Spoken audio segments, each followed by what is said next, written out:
গাজীপুরের সাংবাদিক আসাদুজ্জামান তুহিন হত্যায় জিজ্ঞাসাবাদের জন্য ৫ জনকে আটক করেছে পুলিশ। এর আগে জড়িতদের সিসিটিভির ফুটেজে শনাক্ত করার কথা জানানো হয় পুলিশের পক্ষ থেকে। অজ্ঞাতদের আসামি করে মামলা হয়েছে এই ঘটনায়। এদিকে আরেক সাংবাদিক আনোয়ার হোসেন সৌরভকে পিটিয়ে আহত করার মামলায় একজনকে গ্রেপ্তার করেছে পুলিশ। বৃহস্পতিবার রাত 8:30টার দিকে চান্দনা চৌরাস্তায় মসজিদ মার্কেটের সামনে সাংবাদিক আসাদুজ্জামান তুহিনকে কুপিয়ে হত্যা করে দুর্বৃত্তরা। দৈনিক প্রতিদিনের কাগজের ব্যুরো প্রধান ছিলেন তিনি।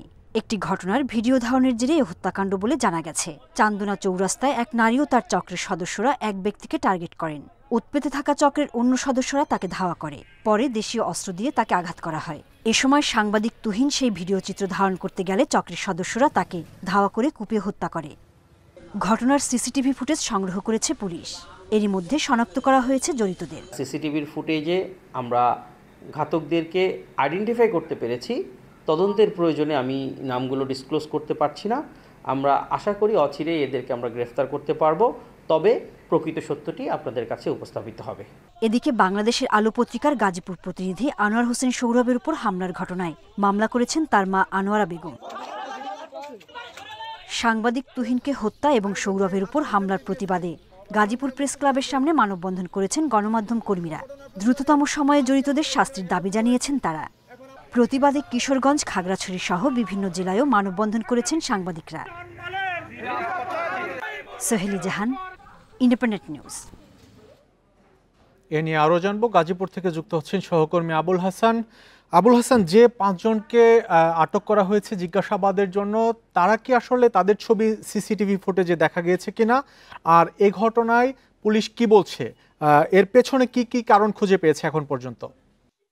কারণের কথা যদি বলি, যে পুলিশের ভাষ্য হচ্ছে যে গতকাল চান্দনা চৌরাস্তা এলাকায় একজন নারী একজন পুরুষকে টার্গেট করে একটি চক্র তাকে ট্রেপে ফেলার জন্য চেষ্টা করেন, এবং এক পর্যায়ে ওই পুরুষ ব্যক্তিটি প্রতিবাদ করে ওই নারীকে থাপ্পড় দেন, এবং এই ঘটনার জেরে তার যে সঙ্গী আছে, উৎপেতে ছিলেন, তারা এসে চাপাতি দিয়ে ওই বাদশা মিয়া নামে ওই ব্যক্তিকে এলোপাথারি কুপান এবং তাকে ধাওয়া দেন। তিনি যখন দৌড়ে যাচ্ছিলেন এবং সন্ত্রাসীরা তাকে কুপাচ্ছিল, সেই চিত্র ধারণের জন্য সাংবাদিক তুহিন সেখানে ভিডিও ধারণ করতেছিলেন, এবং এক পর্যায়ে সন্ত্রাসীরা তাকে লক্ষ্য করে ধাওয়া দেয়, এবং তিনি যখন একটি দোকানে ঢুকে যান, তখন সেই দোকানে ঢুকেই সন্ত্রাসীরা কিন্তু তাকে এলোপাথারি কুপিয়ে সেখানে মৃত্যু নিশ্চিত করে পালিয়ে যায়। আমরা পুলিশের থেকে যেটি জেনেছি যে এই ঘটনায় ইতিমধ্যে যারা শনাক্ত হয়েছেন তাদের বিস্তারিত পরিচয় তারা এখনো বলেননি, তবে এই ঘটনায় জিজ্ঞাসাবাদের জন্য ৫ জনকে আটক করা হয়েছে। তাদের বিস্তারিত পরিচয় বা কি এই ব্যাপারে কতটুকু সম্পৃক্ততা রয়েছে সেই ব্যাপারে কিন্তু পুলিশ কোনো কথা বলেনি। তারা বলছেন যে এটি জিজ্ঞাসাবাদের জন্য নেওয়া হয়েছে। তাদের থেকে যদি কোনো ধরনের যে মামলাটি হয়েছে সেই মামলার প্রেক্ষিতে তাদের বা এই খুনের ব্যাপারে তাদের থেকে যদি কোনো তথ্য পাওয়া যায়, সেই তথ্যর জন্যই মূলত তাদেরকে এখানে জিজ্ঞাসাবাদের জন্য আনা হয়েছে, এরকম দাবি করছেন পুলিশ।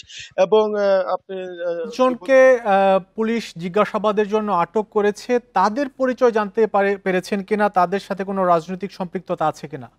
দেখুন, যাদেরকে ৫ জন আটক করেছে পুলিশ, এই মুহূর্তে আসলে তাদের বিস্তারিত আমরা কিছুই জানতে পারিনি, যেহেতু নামাজের সময় অনেক পুলিশ সদস্য এই নামাজের জন্য ব্যস্ত রয়েছেন। আমরা এখানে এডিশনাল যে পুলিশ কমিশনার আছেন তার সঙ্গে মোবাইলে যোগাযোগের জন্য চেষ্টা করেছিলাম, কিন্তু তাকে পাইনি, বা পুলিশ সদস্যের সাথে এই বিষয়টি নিয়ে আসলে যোগাযোগ করার পরেও বিস্তারিত তথ্য আমরা এখন পর্যন্ত পাইনি।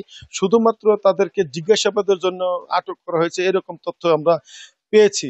এবং এই যে ঘটনা, গাজীপুরের সাংবাদিক তুহিন হত্যার ঘটনায় ৫ জনকে জিজ্ঞাসাবাদের জন্য আটক করেছে পুলিশ, সেই খবর জানাচ্ছিলেন সহকর্মী আবুল হাসান।